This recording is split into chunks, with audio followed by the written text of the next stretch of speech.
been a while.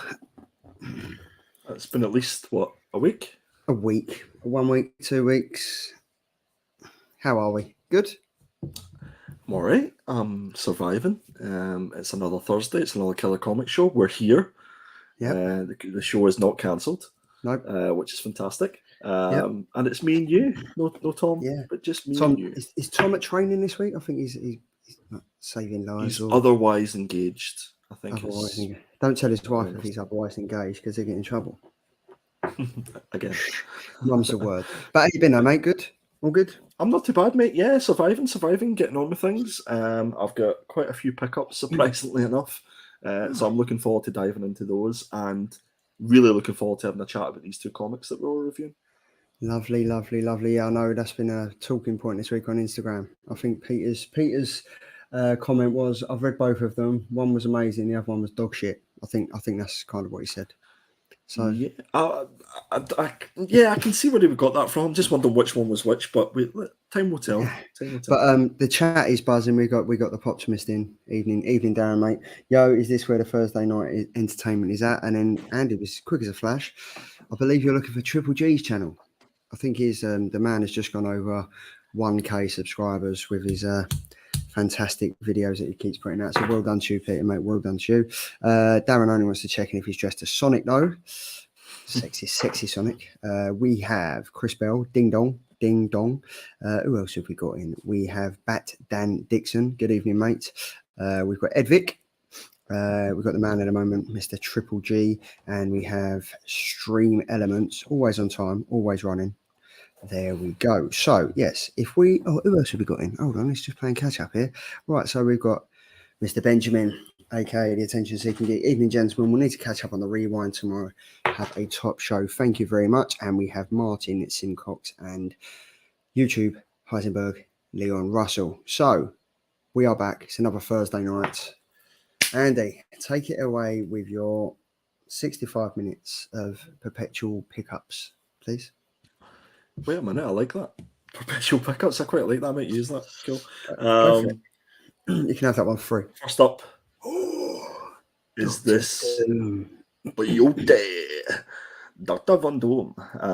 So this is it's basically a PVC statue, but it looks fantastic. It's within my price range, and I just think it displays really well. And that's really all I'm looking for. Doesn't have any articulation or anything like that, apart from his flexible cape. But I'm really happy with it. And it was like 40 quid from a place in space. That's wicked. So, and the detail is superb. If you get really close up to it, he's actually he's got a face sculpt behind the mask, and you can see his eyes. So, really happy with this. What was the shipping? What was the shipping like on that? Because I think I've only obviously a place in space is like 10 minutes from my house, and I think I've only ever bought a couple of pops a few years ago online, and the packing unfortunately was shocking. Like the box comes dense and everything. It was free. It was postage was free, and it just came. Obviously, it's in the original box, but it was put into a slightly larger box, and I think it was the box that it was distributed from. So if that had have got bashed, it was like a single wall cardboard box. If that had have taken any sort of dent, it would have dented the box. But I was taking it out of the box anyway, so I didn't care. Cool. So I must admit, A Place in Space have been fantastic on, especially through their eBay store. So definitely go check them out. Cool. Next up, you've probably seen this in my IG.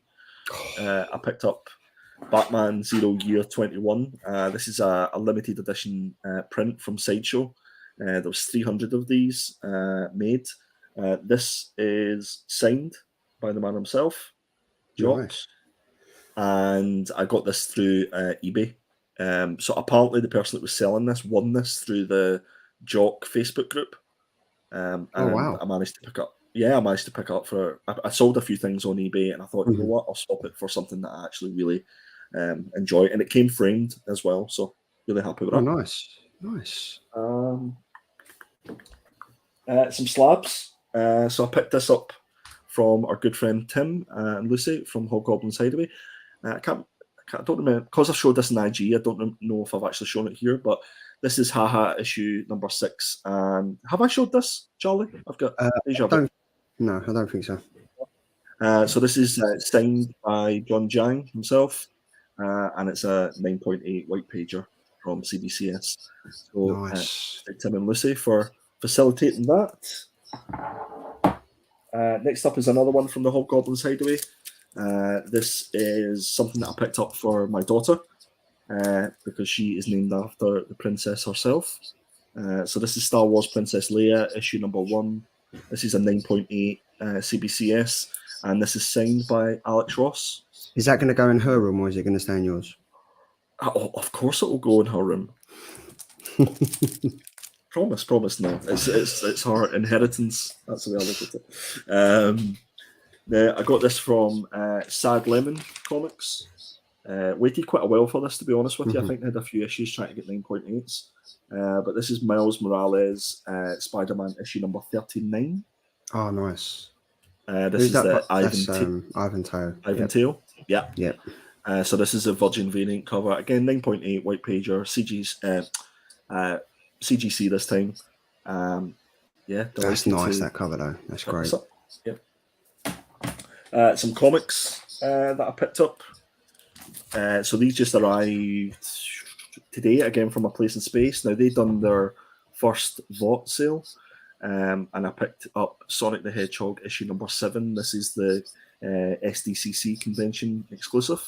So I picked it up for a few quid. I was happy with that one. First appearance of Princess Fisk, Moon Girl and Devil Dinosaur, issue number 32. Again, from A Place in Space. I love hip-hop covers. So if anybody comes across any hip-hop covers, let me know, because I am your man. I am in the rabbit hole of picking as many up as I possibly can. And with that said, I picked up Deadpool issue number 7. Yeah, I love it. I love these covers. A little bit of Scott Young action. Punisher issue number 1. Managed to pick this up for like £6 on their VOT sale. So this is one of the earlier ones, I do believe. Yeah, 2013 this came out. A little bit of J. Scott Campbell action. This is Gamora Swimsuit Special, issue number 1. So this has gone back to 1995, I think he'd done this original artwork. Don't remember her wearing that in Guardians of the Galaxy, to be fair. Indeed. And I haven't even opened it yet, so I don't know what it's like inside. A little bit of Masters of the Universe with gold foil header. This is issue number 1. This is cover C by Image Comics, and this is a what's the word I'm looking for? A wraparound cover. So yeah, happy to have that. Infinity Mighty Avengers issue number 1. First appearance of this lady here, who's going to be making her appearance again in the MCU. A little bit of J. Scott Campbell action. Wolverine Savage issue number 1. The man himself liked that as well, didn't he? He did indeed, yes. He was all over my Insta for that. 2009 artwork. Nice. A little bit of Silver Surfer action, issue number 46. I'm prone to pick up anything with Warlock on it. I've got quite a bit of a collection in that, and obviously with him making his MCU appearance, these are a good pickup. I think this was only £5 from Tim and Lucy's claim sale. Oh, nice. Superior Spider-Man team up. This is a 1 in 25 issue, number 1. This is quite a hard book to get in good grade, and this is absolutely immaculate. So this is a contender for getting sent away to get slabbed for CGC. And last but not least, this is a little bit of an oddity, this one. Amazing Heroes Interviews, issue number 2. Check that photo out. Now, that is a photo cover if I've ever seen one. Mr. Todd McFarlane himself picked this up on eBay for a good price, and this has gone neatly into my Todd McFarlane collection, my ever-grown Todd McFarlane collection. That's cool. Leon's just said, looking forward to the launch of Andy's sister channel, how I afford all of this stuff. I can tell you exactly how I afford it, by selling comics that I don't like and I don't want. I don't pay for any of this stuff. The hobby pays for itself. That's the key. Good. Martin Simcox, a Place in Space show on Whatnot was very good, but prefer the VOT platform. I've got to say, I prefer the VOT platform, if I'm honest. I don't. I'm you a don't? Whatnot fan. Yeah, no, Yes. Whatnot fan. I've experienced their customer service on VOT, and yeah, let's move on. Cool. There we go. Right, Fuzzy Dunlop's in the house. Evening Pimps and Players. Phil's Treehouse. Andy has a sister. He does actually. Andy does I have a do sister. actually have a sister. Yes, he does. Yes, he does. I haven't seen Phil in ages in this chat. It's good do you to know see what? you, mate. I haven't. Hope you're well. All the way from across the pond. Welcome, sir. So, and then what's Chris just Bell said? He has just said, you don't like and don't want. It's not how you describe them to me. Or duplicates is what I've sold mostly. They've all come out of his personal collection. They're the greatest comics ever, but he wants to give them on so you can buy them for a very good price. Do you know the funny thing is see the stuff that Chris puts up in his IG? I actually forgot most of the stuff that I've sold on to Chris, and some of them come up, and I'm like, oh my god, did I sell that? What am I doing? What was I thinking when I sold that? So he's got a fantastic collection. I've been working too much. Always great to see you. Always great to see you as well, too, Phil. Don't work too hard. Work smarter, not harder. There we go. So is that you done? Is that you done? Yeah. Are you sure? That's me. Yeah, no, I'm done. Yeah, look, Dama's just said, don't buy that Gamora off Andy once he's done with it, though. Yeah, that'd be a 9.9 sticky white pager. There you go. Let's get it slabbed as quickly as possible. I don't know if that's a euphemism, mate. So we are going to get down to business. It's going to be a bit different this week because we got a couple more. Got a couple more covers to have a look at. How stereotypically Scottish am I? And it's extra. I am brew extra. Brew extra made from gutters. It's been a tough week. It's been a tough week, mate. So we might as well just.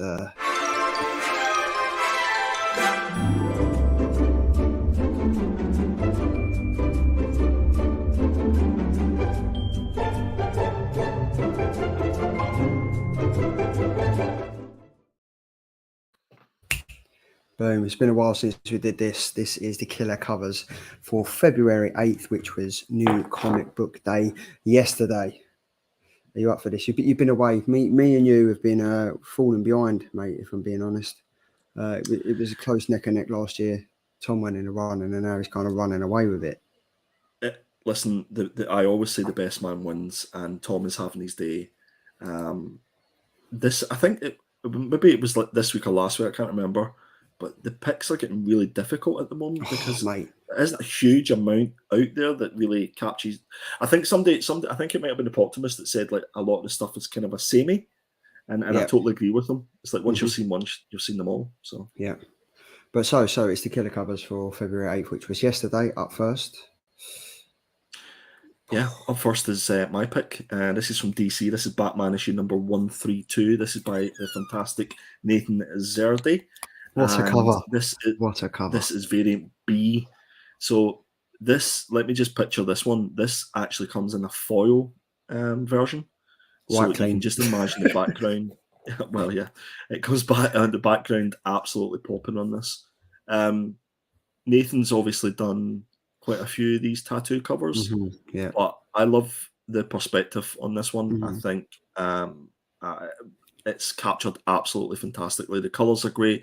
Background doesn't take over too much from the main picture, and the tattoos are absolutely spot on. I absolutely love it. So this is my pick, Batman issue number 132. This is a great pick, right? And obviously I've picked a few Nathan Shirley ones last year and stuff, and some of the ones that I picked, the tattoos on them look like they've been photoshopped on, like they look like they've just been placed on. With these ones, they work really well, and the colours of the background in foil, this must just pop. I would absolutely think so. Yeah, no, it's beautiful. Definitely one that I'm going to be picking up and putting in the collection. Thick. If I'm being honest, that's the thick fire. Look, she has been working out. Yeah, she has been working 9 to 5. But yeah, that's a great cover, mate. Amazing. Because he's done 3 of them. He's done variant A, B, and C this week. At least 3. Yeah, he's done the 3 of these, and I think he's done at least 3 or 4 of the tattoo covers. There we go. Look, God, that's filth. The Poptimist just said he's off to do Marvel as well now. Yeah, he is. I'm looking forward to that. It's just going to be on shit paper though, so don't get me started on that. And Nathan's been really good on our socials as well, Charlie. I don't know if you've noticed, like he very, very responsive to the stuff that we put up. So nice. if Nathan's watching or he sees any of our stuff, he's more than welcome to come on the show. Come on. Look, Leon is thinking exactly what I was just about to say. Bloody hell, camel toe variant. Well, I know what I'm inviting for. Now that he said that, I noticed it before, but I can't stop seeing it now. Jesus. A fantastic belt as well. Amazing utility belt full of all camel toe resources. Anyway, moving swiftly on. We've got Tom's pick, which is a Batman and the Joker, the Deadly Duo, issue number 4. This is cover C, which is the David Mack Catwoman variant. This is, I like David Mack. I've got to say, I like David Mack. He's done this one and he's done a Batman one as well. And they're both fantastic. Okay, so bear with me on this one, guys. So I love David Mack. I love the colours in this. I love the outline of the cat. I think it's superb. I love the colour work on this. But if we start from the bottom, then we work our way up and you get to Catwoman's face, that's when it stops for me and I go, no, it doesn't work. Doesn't work. Yeah. Everything else looks good apart from her face, which really, like, the nose looks out of proportion. It just doesn't work. The nose and the eyes and stuff like that, it just wouldn't be the Catwoman that I would recognise. Yeah. And I'm just wondering if you took Catwoman out of this and just had the outline of the cat, that would have been enough for me, to be honest. Yeah. Because didn't David Mack did something similar for Somebody's Killing the Children? You picked up a fair few of them, didn't you? Yeah, he picked up. He done quite a few of the covers on it, and it's quite that you know a David Mack cover when you see one. Which is a good thing. It's definitely got that look about it, and the color scheme is that muted sort of pastel tones about it. But this one for me looks fantastic up to the face. Just doesn't do it for me. Yeah, if you kind of just black out the face, but yeah, it's a good cover. Don't know if it's a winner, but it's a good cover. I've gone for Poison Ivy issue number 9. I've gone for the Carla Cohen variant B. It's Poison Ivy, check. Carla Cohen, check. Harley Quinn, check. I really like this. And you know what? I think after, like, where we've had the privilege of, like, talking to Carla in depth and we've had her on the show and stuff and we've seen her doing her stuff live, I think now when I'm picking a Carla Cohen, I'm kind of thinking about how much detail and how much time she spent on it, because she's a traditionalist. She kind of does, it's all done traditional. Like, she doesn't use digital or anything at all. So it's just, for me, I've kind of looked into this and thought, this is fantastic. I think it's absolutely. Again, to use the word fantastic, I think it's great as well. There's so many things that I like about this. The way that they're holding each other's hands, and the fact that we know that this is like a painting, is unbelievable. And the look on Harley's face as well, it just looks pure cheeky. Like, it's just like, you know she's staring into the soul of the person that's looking at this comic on the stand thinking, will I buy this or not? That my only downside to any of these Poison Ivy and Harley covers, it's just like, because there's been so many of them, like, it's difficult for an artist to get something that's original and new. And it just feels like the most original thing out of this is the way that it's been done, and that's obviously through painting. Otherwise, it feels like a similar pose and that we've maybe seen it before. Andy, I think you're running away with it already. Andy's got my vote. Another beauty, difficult call tonight. Andy got my vote. Sorry, Charlie. That's all right. That's nice. All right. This is what happens. So that was our 3, right? It's very DC orientated tonight. So you've got Andy, Tom, myself. But then we've opened it up to the public now. So we've got The Joker, The Man Who Stopped Laughing, issue number 5, cover B by Lee Bermejo. This is the variant cover. And this was picked by Mr. Chris Bell himself. So, Chris, if you just want to type in the chat why you think this is your cover of the week, why you think this should win. But, I mean, a few Lee Bermejo covers have won. Like, let's be honest. Like, I've got a few of them, and I think they're great. I think he's really, really good at what he does. Like, the way he puts the detailing in. I mean, look at this. Like, the detailing of all the different masks of the personas of the Joker and stuff like that. It's a great cover. It's a great cover. And you know this is going to be on a cardstock as well. So it's going to be great. Yeah. 100%. Lee Bermejo's covers have been absolutely superb. I think what's really cool about this is the fact that when you look at you obviously don't see his full face, but that's obviously for a reason, because they've put the masks and the wig and stuff behind, so you can picture his Joker with all those masks on and all those faces. I believe each one of those masks have been masks that have been in the TV shows and the movie. Yeah.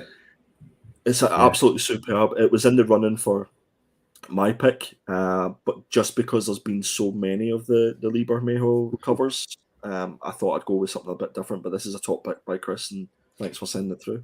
No worries. Ed said, could you start putting, if these covers are regular or 125 or whatever, interested if they're normal A, B or limited variants? Normally we do, but if it's a cover, like this is a normal cover, you'll be able to pick this up off the shelf. This is just a cover B, Lee Bermejo. You'll be able to get this at cover price. If they are normally 125s or 1 in 50s or 1 in 1000s, like Andy seems to pick now and again, we do put them on there.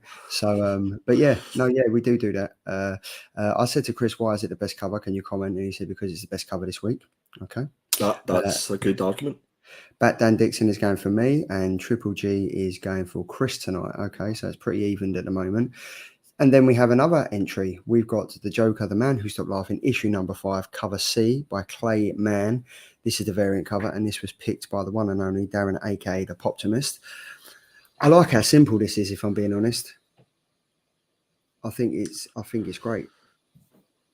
I had higher expectations for Dan with his covers, to be honest with you, because it feels like he started with the knife and he didn't have enough time, and he done the background on this. Sorry, but not my favourite.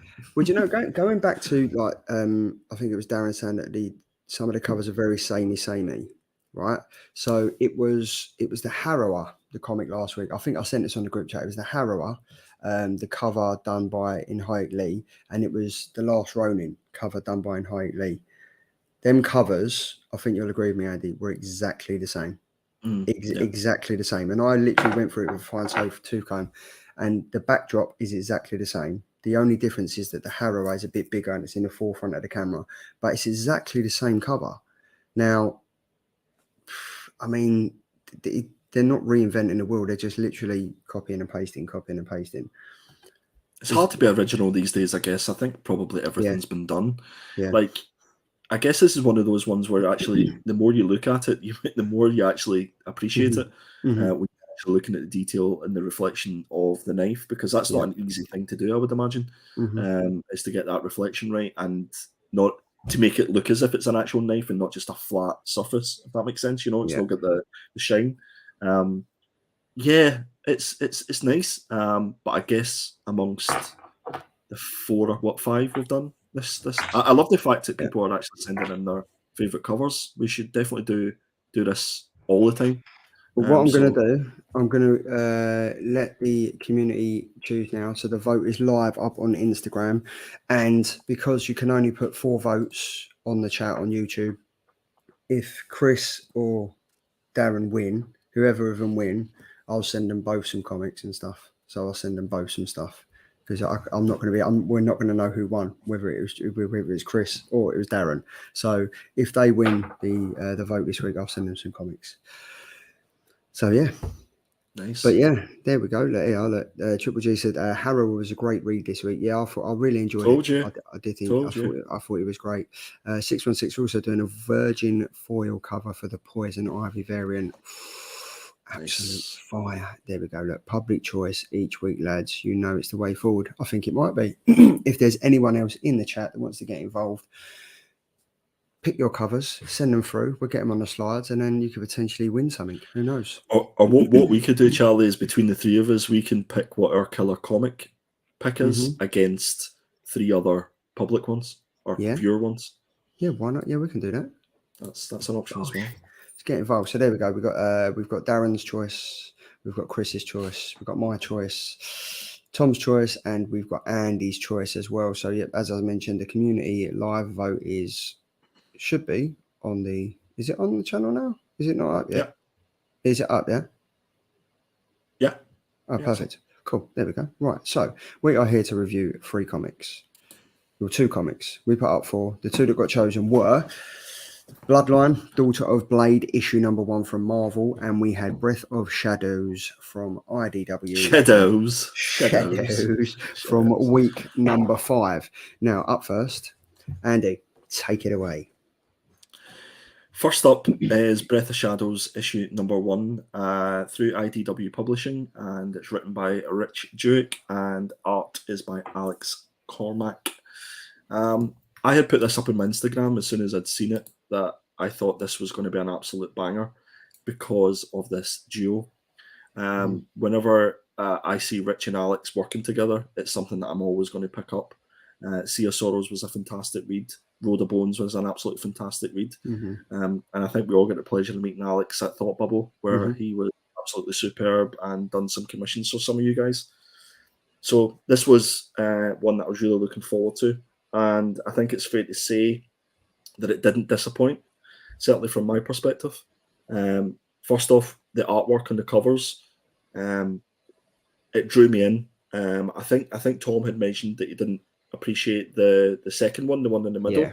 Yeah. But what I had said on the show 2 weeks ago was that once you read the story, then you would probably appreciate the artwork on the cover because it would sort of link in. You'd get some sort of connection there.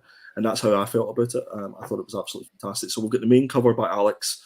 We've got cover B by Bjorn Barons. Seems like it does a lot of Spawn covers as well. And then we've got the Francesco Francavilla 1 in 10 variant, which is great as well, and again connects to the main story. So the story ultimately follows the main character, Jimmy Meadows, and he's a lead singer of this 1960s rock and roll band. And like any 1960s band back in the day, you may have seen the documentaries. These guys were high in life and high in other substances, and Jimmy Meadows was definitely not anything different. We see the impact of his drug taking through superb artwork that Alex is able to convey. I think if Alex does anything really, really well, it's gore, horror, grotesque artwork, and I mean that in the nicest possible sense. He looks, and yeah, there we go. I couldn't have asked for that really timely. He looks at the way the drugs affect Jimmy Meadows through centipedes and things coming out their body and things coming out crawling at their eyes. And there was more than a few occasions, Charles, I don't know if you were the same, but I actually had to, I was reading this in the iPad and I had to put the iPad away because it kind of, you swiped and then boom, it was full gore in your face. So the whole story about this is that Jimmy Meadows is kind of like giving up on the band, and he doesn't really care about the band anymore. But the bandmates want to try and find, dare I say it, a cure or get him back on the way of writing good stories again. And he feels as if he's lost his way with regards to story writing. And the only way that they believe that they can do that is he's been told that there's this mystical, how could you put it, Charlie? It's like a mystical centipede thing that happens. What is? Yeah, it is. It's like an all-being mystical centipede that can kind of relieve you of all your anguish and writer's block. everything. It takes all that, and it's like the magic mushroom sort of effect where it sort of opens up your mind. So they believe that if they go on this trek, that they will be able to find this and sort of relieve him of his drug taking issues and open up his mind to be able to write more music. And that's the premise of it. Artwork, from my perspective, I thought Alex's artwork was absolutely spot on. There was the first page there where the two of them are the top right hand side, and you see the shadows of the blinds. You can obviously see where the sunlight. I think the use of light in this and the use of color was absolutely beautiful. Really, really well done. I think from a story perspective, I was intrigued enough about the story. I just don't think I got enough. I didn't care enough about some of the characters at times. I felt there was obviously Jimmy is your stereotypical rock and roll guy, but he done a huge amount of swearing during this issue, and it felt sometimes like it wasn't needed. It felt like a little bit like a parody. 1960s rock and roll. It's like they took it to that level and then some. So that was my only downside to it. The supporting characters, as I said, I don't feel as if I'm connected to them that much, and not enough for them to be used at the very end as a sort of cliffhanger moment. It was like drum beats, EastEnders moment, douche, douche, douche, and then it shows you that final panel at the end where the 3 bandmates have actually went on and joined them on this trek in the jungle to go find this magical remedy, whatever it is. And I kind of always kept swiping, going, right, I need more. I want more. I want more story. And I think that's only a good thing. I think that can only set things up nicely for issue number 2. Yeah. But this was very much setting up the characters and setting up the premise for me. I'm just not too sure I was hooked enough on the characters, but I've bought into it enough, and I have enough faith in Rich and Alex to obviously read issue number 2. Charlie, what did you think? That was the same as me. Like, obviously, I've picked the first page. Like, as soon as you open the book, boom! Like, it's kind of like, it's like a rock and roll style life in the forefront. This is a comic that's all about like the trials and tribulations of a like successful rock and roll star, and it literally doesn't hide away from anything. Like, straight off the bat, you see him just laying there, having partied the night away with 2 scantily clad females. He's literally just woken up and think, I need another fix. And like the graphic content of like just seeing the injection marks in his arm, like that was the first page, and I was like, it's 10 o'clock in the morning, man. I'm literally about to sit down and have a cup of tea, and I'm looking at like geezers shooting up. But it is great, and I don't know if it's because I enjoyed Sea of Sorrows so much, but I got so many flashbacks of Sea of Sorrows and stuff. Like, I mean, in the bottom panel on the right, on the left hand side, the first panel, like it just reminded me of Sea of Sorrows so much, and I was like, if that can do that from one page so far, I was all in, and it was great. It was like the Sea of Sorrows monster, wasn't it? Under the sea. It was the left hand panel on the middle page that we're showing there, where he's sort of lighting up the drugs, and you can see his eye. Yeah. I get instant thoughts that, you know, if this is lucky enough to go to a second print, that should be the cover of the second print. So, Alex, Rich, if you're watching, you heard it here first. That'd be great as a foil cover as well. Yeah, absolutely. Yeah. I mean, I don't know. Is that S significant enough under his eye? Because it looks like an S. I don't know if that stands for anything. Yeah, I didn't actually notice that. No, I was actually thinking throughout this when I ended it. I was sort of thinking, is a lot of this stuff just foreshadowing? Is this is this all a dream that we're seeing here from Jimmy Meadows? And he isn't actually a 1960s rock and roll star. He's just dreaming that he is, and he's going through all this stuff. That's kind of what I was thinking, if that's where it was going to lead to. Yeah, because you don't really see him from the page on the left. You don't see him come round from his overdose. So it could just be he's taken one too many, he's overdosed, and he's dreaming of what's going to happen. That might be good, but it is like literally straight off the bat, I was into this, and it's interesting what you say about like the supporting characters and stuff, is because I got the same from Sea of Sorrows, and I think it was at like the end of issue number 1. I was like, I need to know more. I want to know more, and it was kind of like having to wait like 2 or 3 weeks until it come out. Again, where I'm not picking up comics as much as I am anymore, this is going to be great as a trade paperback, because you'll get the taste of it as soon as you finish, and then you can just carry on and on and on.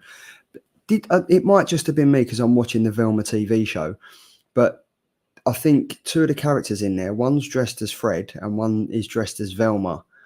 And it was very much like that, and I kind of got like Scooby-Doo vibes. I don't know if there's a play on that as well, but it was I loved it. Like there was comical moments in it, there was serious moments in it, and then like it was the coming together at the end where like the 3 guys just rock up.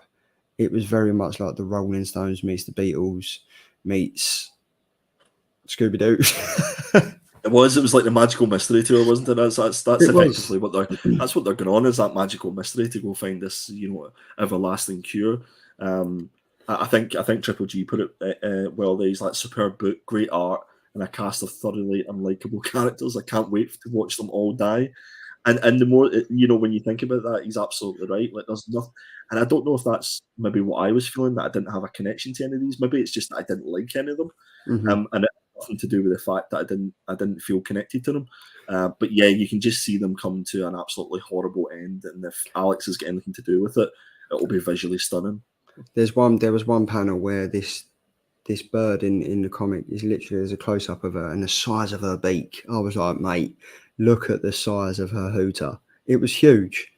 And I was quite taken aback by that. I was like, no one needs to see the size of that nose right up close. So yeah, but it was like Alex Cormack he's fantastic at what he does, and I like the fact that he does it in a way that you have to look at the comic and you keep looking in because it's so dark and mysterious. You kind of look at it and think, have I missed anything? Like, I think there was a page in there where he's talking to one of his backing singers, or like the bass guitarist, the one in the floral shirt, and you can see the centipede like coming through his eye. And then the next page is literally fully through his eye, and he's clearly having these like visions because he's tripping out like 9 times out of 10. I think the thing that Alex does absolutely fantastically well is that he makes you slow down whenever you're consuming a comic, because you have to take your time on each of the panels and actually take the artwork in to understand what's happening with it. But I think on the flip side to that, if you take all the words away from this book, it could stand alone. You could just look at it as a visual story. Yeah. And I think that's testament to Alex because of how well he's done the artwork on this. And that takes nothing away from Rich and his writing. But I think these two guys are not only individually really good at what they do, but it's only when they're together working on a book together that the magic seems to happen. And I just think this is another one of them. No, I've got to agree with that. I think if this story was written with another artist, I don't think you get the same effect from the story. I don't think you get the same visual impact as you do from when Alex is doing complement each other. I think Rich is really good at that horror stuff, and Alex is really good at visualizing that horror stuff. So it's a match made in heaven. But yeah, this was fantastic. Proper strong comic this week. Really enjoyed it. 100%. Really enjoyed reading it. So yeah, so that was an absolute banger. Up next, we've got Bloodline, Daughter of Blade, issue number 1, written by Banny Lore, and the art is by Karen S. Darboe. There was about 12 covers out this week. I've picked 4. There's the main cover by Karen S. Darboe. You've got the 1 in 100 Maria Wolf Virgin variant, and you've got the In Hyuk Lee variant B, and the 1 in 25 Rian Gonzalez variant cover. I'm kind of guessing that this was the comic Triple G was saying was absolute shit. Oh, okay. I think based on the comic that we read, like Breath of Shadows, that was great. To go on to this, I've got to be honest. I've watched the Blade films. I'm not a big fan of him, but I don't know if it was me or I'd had too much coffee and stuff. But I sat down to read this, and I enjoyed it. I did. I enjoyed it. Not as much as obviously the comic beforehand, but I did enjoy this because I was like, it's a character I haven't invested in before. It's a character I've never really taken a shine to. It did start off as a bit of a like mum daughter childish Buffy the Vampire Slayer type of vibe.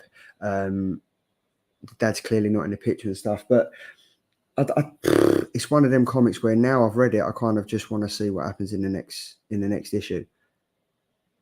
I don't really know how I feel about it, to be honest. The art was okay. It was nothing to scream about. The story was okay, nothing to scream about. But again, it's a comic that I've sat down to read, and if it does pop up, I'm going to read it.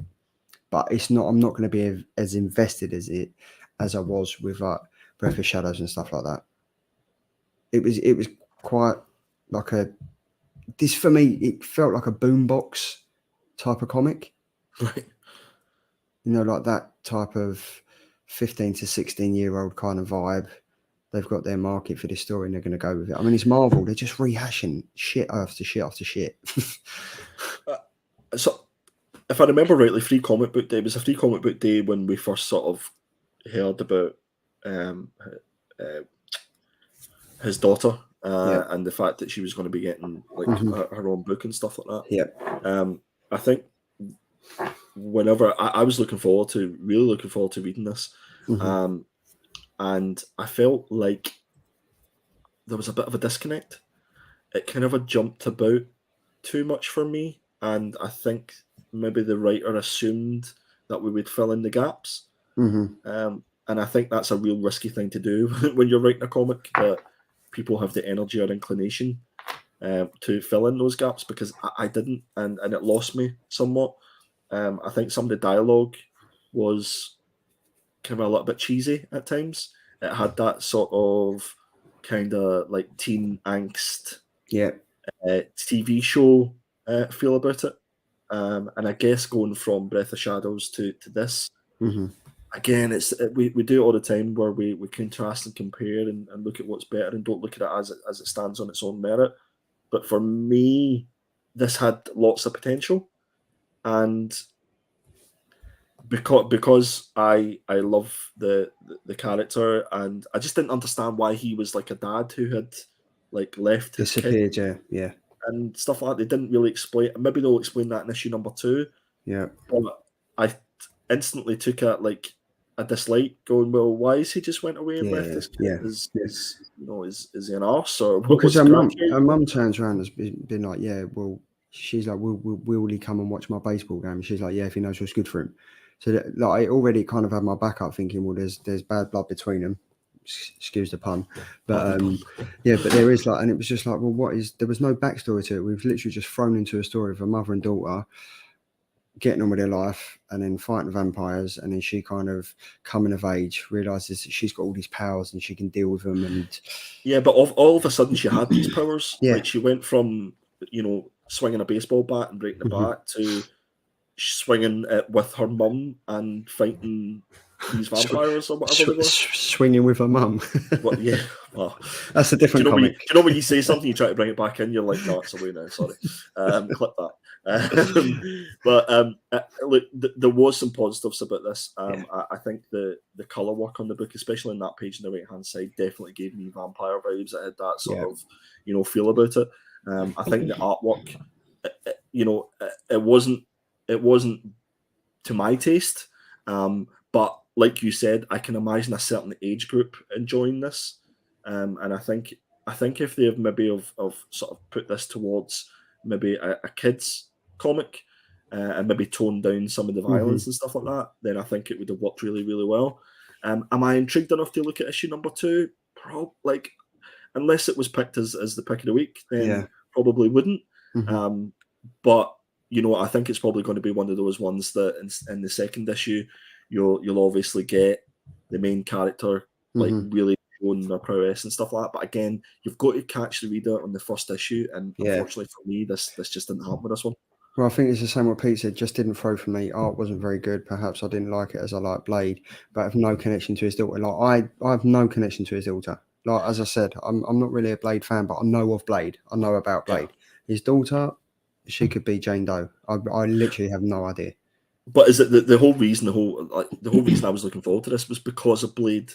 I was wanting more Blade in this. I didn't want Blade in the last panels, and to find out that potentially he was just a dad who'd run away years and left his kid. Like, it just felt a bit weird, Yeah, no, it did. The only positive from this is that I really wanted to watch Donald Sutherland's Buffy the Vampire Slayer after this. I just got old school vampire vibes, and I think that's probably mainly down to the last panel where we kind of got to see Blade. We got to see him doing what he does best, and then he kind of like the cheesy line, "Family first." Do you know what I mean? It was like, I tell you what, like, we read Steak. Do you remember Steak? Yes, yeah. Steak was on a different level to this, and it didn't have the pulling power of Blade. So. But I mean, this was very like, as soon in that middle panel, as soon as this girl Whitney walked into the classroom, I was like, right, she's either going to be a vampire or she's a vampire killer. It was very, you knew what was going to happen. It's like when the girl was out with her mum, you knew that she was going to get beaten up or something. Like, do you know what I mean? It was like there was no. I don't think there was any surprises. That's the thing. Like, not at all. It gave you the violence. It gave you a little bit of the vampires. It gave you a little bit more than I probably needed backstory about his daughter, and it gave you very little Blade. I think that's maybe what it was lacking, was just a little bit more Blade. And I think the covers were fantastic. I think especially that Maria Wolf one, the 1 in 100. I really like that. I think that's got excellent vibes to it, Yeah, I really enjoyed. I just thought it just didn't like, especially when you see Blade on the front cover, you think it's going to play more of a part than 2 or 3 pages. Do you know what I mean? And it was just I was looking forward to it, but well, I think they called it Daughter of Blade for a reason. That's that they wanted to pull in the old school Blade fans, and I think most of those might be a bit disappointed after this. Yeah, so I think going from Breath of Shadows to this, I keep wanting to say CSR is Breath of Sorrows, but it's Breath of Shadows. That's the next one. It's unfortunate, but yeah, I wouldn't rush out to buy this if I'm being honest. Which is a shame. Sorry. Goodness. Right. So yeah, should we have a check on the votes? Let's have a check on the votes. So in fourth place, we got Chris Bell or Darren. I'm not sure what one it is. In third place, we've got Andy with 23%. In second place, we've got me with 26%. And because Tom's working and he's down the fire station, he's running away with it again with 32% of the votes. So this is going to be an interesting showdown. So yeah, that's it. Killer picks for this week. What have we gone for? Andy. No, this was Tom's. Sorry, this was Tom's. Yeah. Tom has gone for Disney Plus Star Wars The Bad Batch Seasons 1 and 2, available now on Disney Plus. Andy, you're probably going to shoot me down now, but I have only watched 2 episodes of this because for some reason I couldn't get into it. Have you watched it?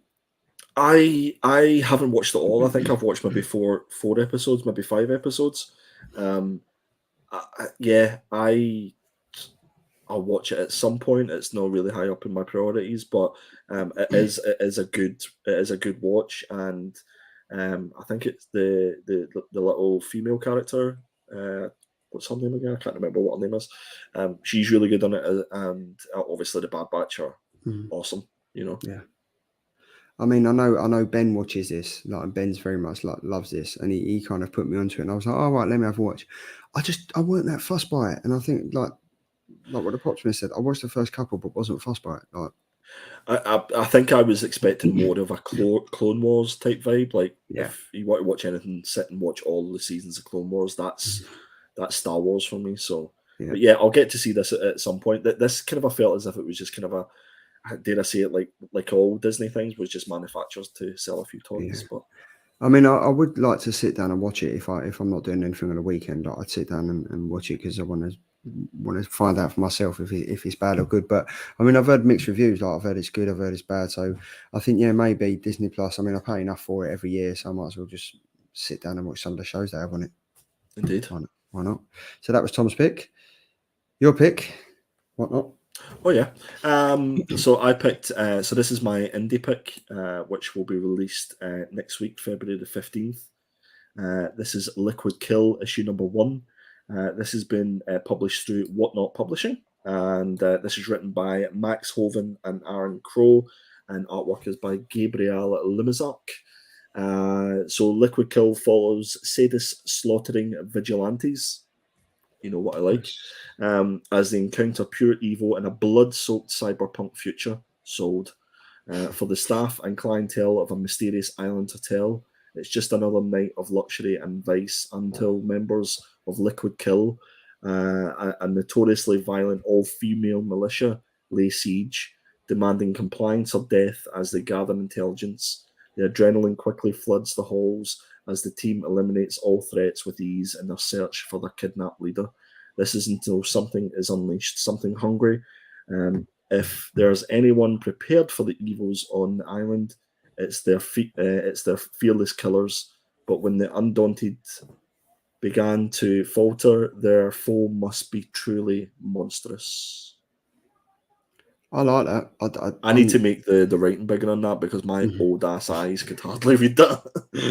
I think I'm liking the David Mack cover as well. It's lovely, isn't it? It's really, really nice. Yeah, it is looking. Liquid Kill gave me that. So the cover of this gave me a sort of future state vibe, that Batman future state. I was literally just about to say, there's a computer game called Broken Mirror. Right. Yeah. And that is very much like the cover on the left hand side is very much like that. I'm looking forward to reading this. Like I think it'd be quite good. No, definitely. That's the reason why I picked them, just to throw them out there, because I think some of these maybe go a bit under the radar and people might not realise that they're coming out. So this is it next week if anybody's interested. So because we like to cover all angles with our killer picks, we've had Tom, who's picked a TV show. We've had you, who's picked a comic. I have gone, obviously it's Harley Quinn again, isn't it? I've gone for Harley Quinn and the Joker Sound Mind. Now this is a podcast that has blown me away. Like I've finished it. I thought it was absolutely sublime. So we've got Billy Magnuson, who voices the Joker. We've got the fantastic Christina Ricci, who voices Harley Quinn, and then we've got Justin Hartley, who voices Batman. Now this tells the story of Dr. Harleen Quinzel, who is fresh out of grad school, a new psychologist at Arkham Asylum, determined to help the patients. Her colleagues and everyone else have written her off, but her dad is sick and is in need of expensive life-saving operations she can't afford. When she meets patient J, aka the Joker, a magnetic criminal able to manipulate everyone but her, Harleen makes a fateful decision, leading her and the Joker down a dangerous path that will change Gotham City and Bruce Wayne forever. I've watched the Harley Quinn TV show, the animated TV show and everything, and I've obviously seen Birds of Prey, and I'm a massive Harley Quinn fan. I don't think I can listen to Harley Quinn now other than hearing Christina Ricci voice her.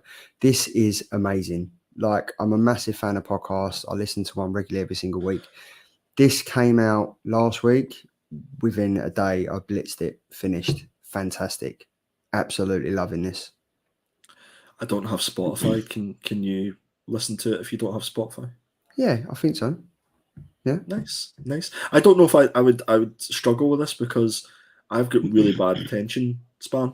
And normally I find I need the visuals to keep me, interested. And I'm just wondering if that would work. But it sounds great. It's Harley Quinn. So. Wow.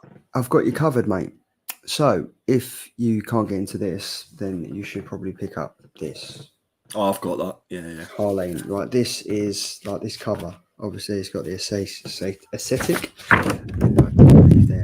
Boom, done. Look at that, right? So That's this awesome. kind of tells this. I think this is telling the story of Harleen. So obviously, this in audio, the Harley Quinn and the Joker kind of touches on that, because a lot of the publicists that I've seen from it and a lot of the marketing employees and everything, they kind of refer to this by Stefan Sejic. They kind of refer to that, and then they've got a picture of Christina Ricci saying that Harleen Quinzel is taken from this. And it's very much along the same lines as Harley's fresh out of school. She's coming in, she's doing a psychology degree. She meets like patient J takes over because one of the other psychologists has a mental breakdown after meeting him. It's wicked. Honestly, this is a podcast that I would listen over and over again. Did you find that book in a charity shop? No, I didn't. I wish I did, but I paid full price for that, and I absolutely love it. Like, it is fantastic. Do you find yourself moving from the single issues into the collected editions and omnibuses and things? A lot more now, yeah. I mean, I think the only comic I have on my pull list now is Batman the White Knight, and Strange Academy. That's it. I've gone down from 3. I was at 26 down to 3, and I can see myself buying trade paperbacks much more now. So you don't want to buy my 6,000 comics then? No, unfortunately. If anybody does, just slide into my DMs, please. But yeah, this is sounding like, honestly, mate. Like, if I know you don't listen to podcasts and stuff, but if you give it a read, I do listen to podcasts, not 100%. More it's to do with like mindfulness and motivation and mental health and stuff like that I would listen to. So Sound Mind is probably going to be right up my street. Some of the pictures in this, I mean, some of the panels in this are fantastic, and I just think it's just it's the love story that everyone loves. There was cover A and B that I have when the oversized black. That's what I did as well. Yeah. And they're absolutely stunning. Yeah, beautiful.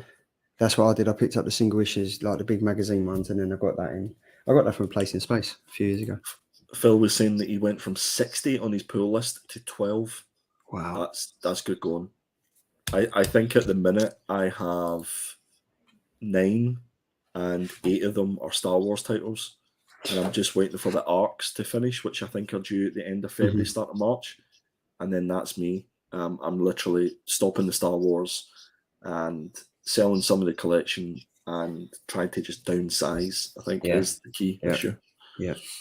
But yeah, so that's my killer pick. And then, as always, we go from the killer pick to the killer toy. Andy, you got control now, mate. Nice. Yes, so I went for a killer toy pick again this week. And I know a few of our 1/6 scale friends are in the chat. So, guys, feast your eyes. Hey. Absolute beauty. This is Happy Days Fonzie Fonz. Deluxe vinyl figure. It's only going to cost you around about $400 now. In saying that, this is for the deluxe version. Now, I haven't put a picture up, but I'm sure you guys can Google this. This is from Caustic Plastic Collectible Figures. Triple G, let me know if you've heard of these guys. Once I had a look at their website, I spent a good half hour looking at all the stuff that they do. I think this is licensed. I don't know. It might be unlicensed. But the deluxe version comes with a vinyl record player, like a jukebox, and you put batteries in it, and it plays the Happy Days theme tune. And honestly, this for me just brings back so many memories of watching this back in the day. I loved Happy Days. I love Fonzie, and I thought this was one to show everybody, because I think because it's not by like an official company. At least I don't think Caustic Plastic. I've never heard of them. That it might go under the radar. So yeah, there's Pete knows his stuff. So he's saying that he's never seen them before. He'll have a look. Oh, Peter, you'll be there for a while. Some of the stuff they do is superb. This looks great. No, I won't be picking this up. I won't be picking this up, like unless anybody wants to buy it from me. But sure. Do you reckon it's just a Fonzie that they do, or do they do like Richie as well? I only seen the Fonzie. I think this is the first in the line, but I would dare say that, like, I'd say he was probably the main person that everybody remembers. And to be fair, it's probably all you need. This, along with the jukebox, looked absolutely superb. I mean, the detail on that just looks great. Yeah, and I think there's like loads of different hands and different poses you can do and stuff. And obviously, it's real denim and real leather and stuff. So, and it's posable and stuff. So, yeah. So you do definitely get your money's worth for $400. Like, well, do you know what? These things only seem to go up in value, and once they're sold out, you know, I can think of worse things to invest your money in, because they definitely retain their value. Like, I'm looking for the Hot Toy Princess Leia, from the original series, and it's $600-700 at the minute. So again, if anybody sees that in the wild, let me know. Wow.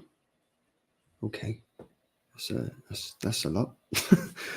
Yeah, but yeah, this looks wicked. Like, this just, I used to love Happy Days. Like, I'd love wasn't he was in Scream, wasn't he a teacher in Scream as well, in the film? Pass. Like the old school. Maybe. I mean, look, chat, help. This is great, and you're looking at this now. I'll probably say in about 4 or 5 months you'll see this over on Triple G's channel, because he'll do an unboxing, and we'll honestly, get to see. I would say, to be honest with you, Charlie, that once he has a good gander at Caustic Plastic, that'll be a feature on his one of his toy news shows. 100%, it will. So that's the killer picks. Now we've got the Killer Comic Show sneak peek for next week. So next week we won't be reviewing comics or anything, because we have the pleasure of having Mr. Dan Panasian on the show. He will be joining myself. Andy, are you on? I don't think you're on, are you, next week? I'm not on next week. He will be joining myself and Tom to talk about everything that he's done, right? From crossover to slots to Alice in Wonderland to hardcore and Unkindness of Ravens and stuff like that. So we're very much looking forward to having him on. I'm Charlie, are you going to be okay? Like, because I know when it comes to Dan that he's your man. And I'm just a little bit concerned that nobody's going to be there to sort of hold you down if you get too flustered. I think I'll be all right. I'll take some of them calming tablets and I should be all right. Same one when you come on. Yes. But no, I'm very much looking forward to this. This has been like a 5 or 6 months in the making. He's very much looking forward to it, so he will be there. So if you've got any chats, any questions or anything, drop them in the chat, and we'll be going live with him at 9 o'clock next Thursday. Looking forward to this. And I know I'm probably not the best person to say this because I'm not going to be available next week, but anybody who is in the chat who watches this in the rewind, please make sure that you do join us and ask as many questions as possible.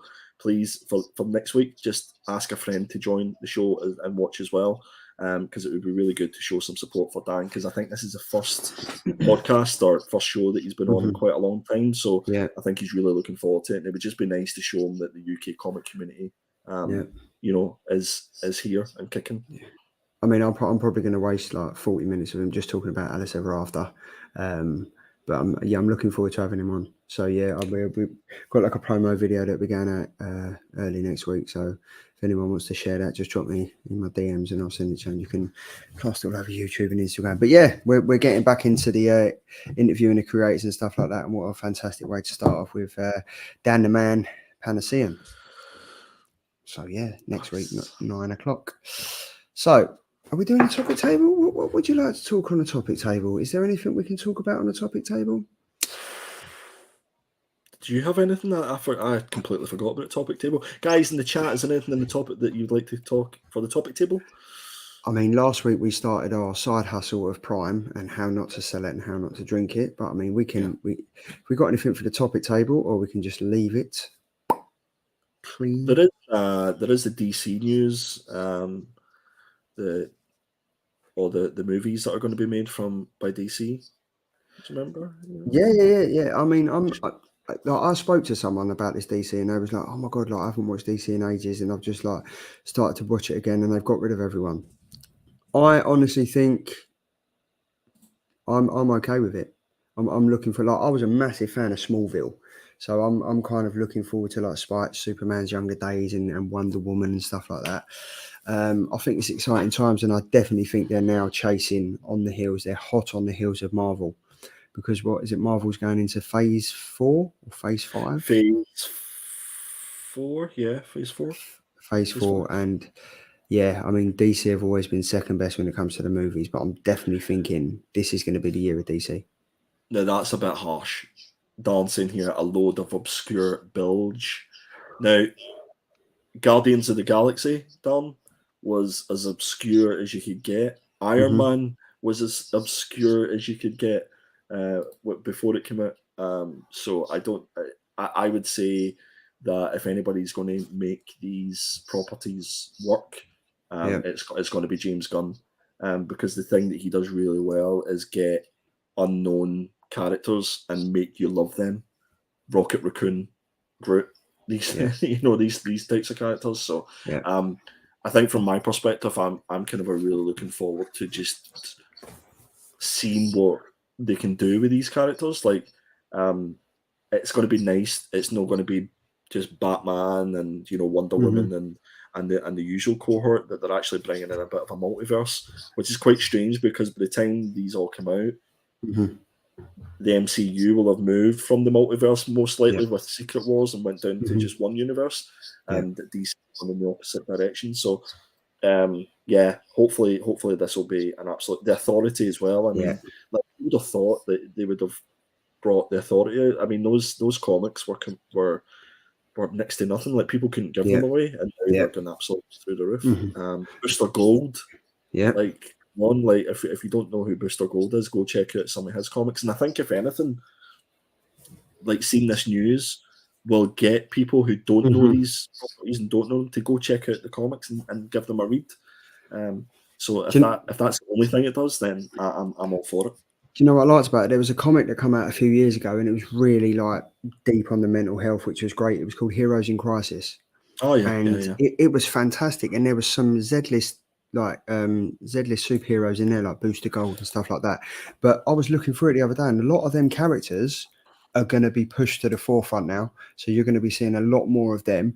And as Phil said, I really do hope the Authority and Swamp Thing get that R-rated that it deserves, because I think it's going to be, and I think it will. We've obviously James Gunn on, like, he done what did he do? He done Peacemaker, which was R-rated, and I think I think it can only work if it's R-rated. To get the whole concept across of, like, the way DC's moving forward and stuff like that, I think there's got to be a fine balance between kid-friendly and family-friendly DC, and then you've got the R-rated stuff that was like Peacemaker, because that was just fantastic.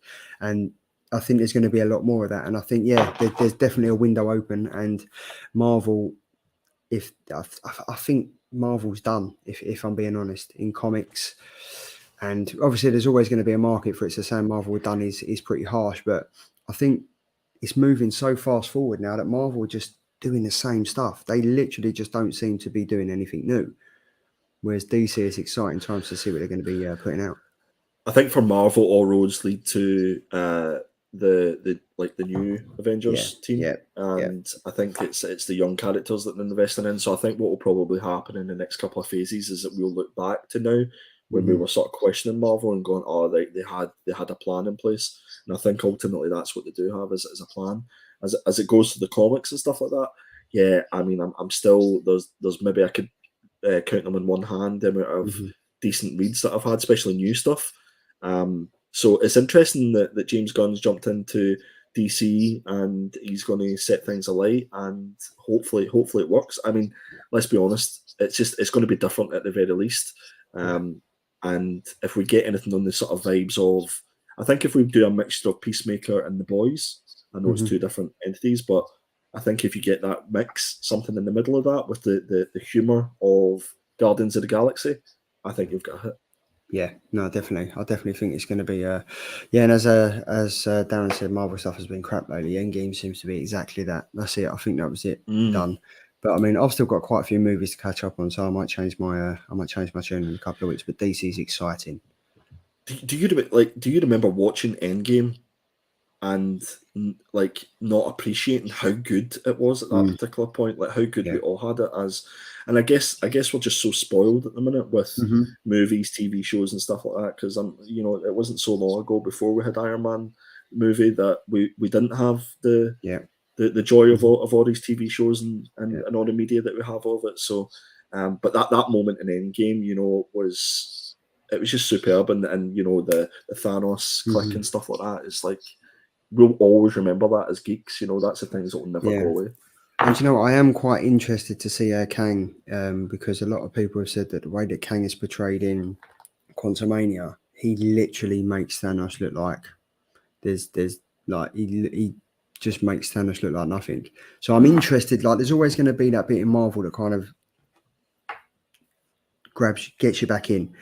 But it's just the same thing. Like with the comics now, I'll be honest. With I look through the list of like Marvel comics I want to pick up and read, and I'm like, there's nothing there. Like, there's nothing there. Whereas with Image, IDW, DC, Boom Studios, and like Black Mask, I'm kind of like, there's things here that's engaging, and I find myself doing the same with the movies. Yeah, I think that Phil's just picked up at the Vertigo. If they take anything from the Vertigo side of things, that's when some of the writing and stuff like that was kind of like that Image type feel about it. Yeah. And a lot of the 2000 AD writers and artists would have done a lot of work on Vertigo. So if they take that vibe and take some of the storylines from there, I think that'd be the way to go. Question for you, Charlie: what is your favourite MCU movie and your least favourite? And same to the chat. What's your favourite? What's your least favourite MCU? I've got to say, Endgame is my favourite because I think it encapsulated every single emotion, superhero fantasy. Like, do you know what I mean? It kind of put everything together. So Endgame was that. Not even lying. I was at the front of the IMAX crying my eyes out when you find out Tony Stark was dead. Spoilers! Yeah. I would have to say, I think the worst one was. This is a conversation that could go on because Winter Soldier is fantastic. Winter Soldier is. I know mine amazing. straight off the bat. I've got this down. Like my favorite is Black Panther, and my least favorite is the most recent Thor movie. I'd have to go with you. I enjoyed the Thor movie, but I think as things go, it's not even in contention to being anything like enjoyable like the other ones are. But I'm torn between the top two. It's either going to be Endgame or Winter Soldier. Well, JP's saying Winter Soldier is his favourite. Winter Soldier. Optimus is saying best is Infinity War / Endgame. Connie is I knew Connie would. Yeah, of course. And the Optimus is saying it brings me back to Wakanda Forever. Now, I don't believe you're a Wakanda Forever fan, Dan. Is that right? I thought it was okay. I thought it was passable, but the mistake I was making is I was expecting the original Black Panther and the vibes that gave, and it was never going to reach that. There we go. And Ed's gone for Endgame and the Eternals. Never watched the Eternals. Never watched it. Listen, I know a lot of people don't like the Eternals, but I really enjoyed it. Really? I thought Eternals was fantastic, and I think a lot of people will look back on the Eternals and realize in the next couple of I know it shouldn't take the next couple of phases for you to appreciate a movie, but everything in that movie means something, and we just don't know it yet. That's the thing. Yes, I'm looking for it. See, there we go. That was the ad hoc topic table. There we go. That worked out pretty well, didn't it? We should wing it more. Oh wait, we should just wing. Hold on, yeah, we do an hour and a half every week. exactly. Well, yeah, I've got one more thing, guys. Did you see that Witches has been? Yes, I was literally just about Amazon? to say that. Yes.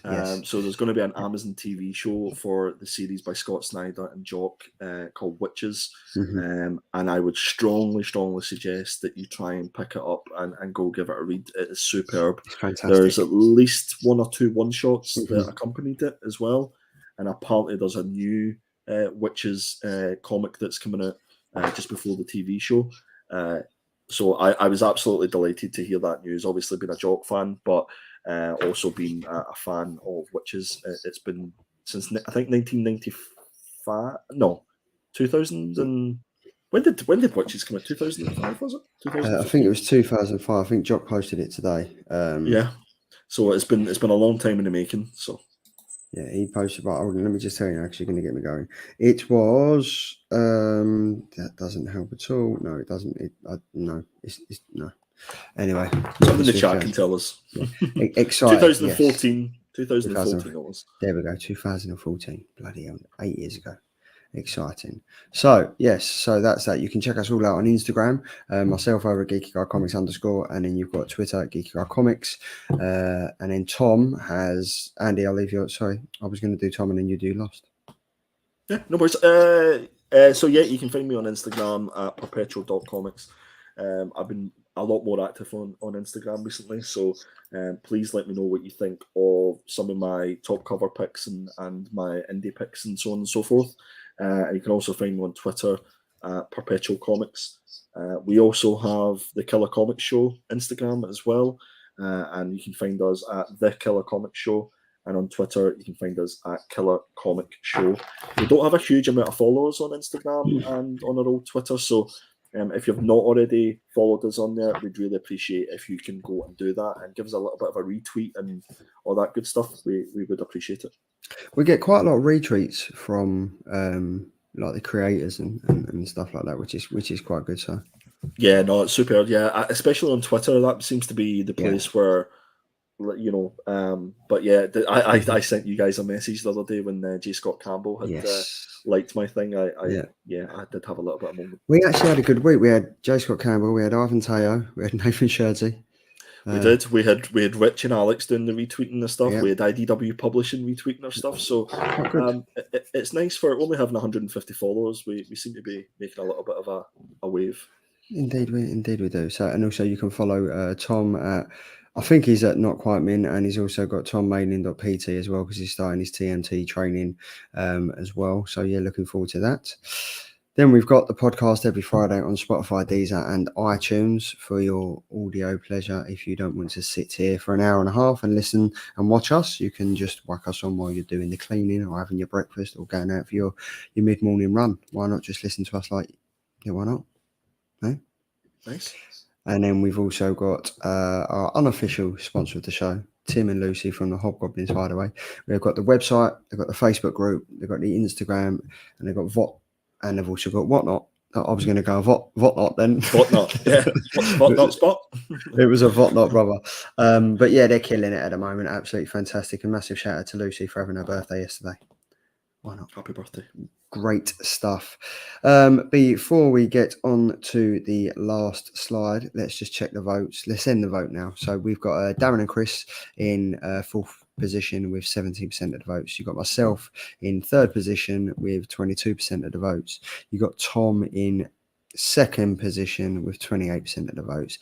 And you've got Mr. Perpetual himself running away with it by 5% with 33% of the vote. Well done, sir. So, speech.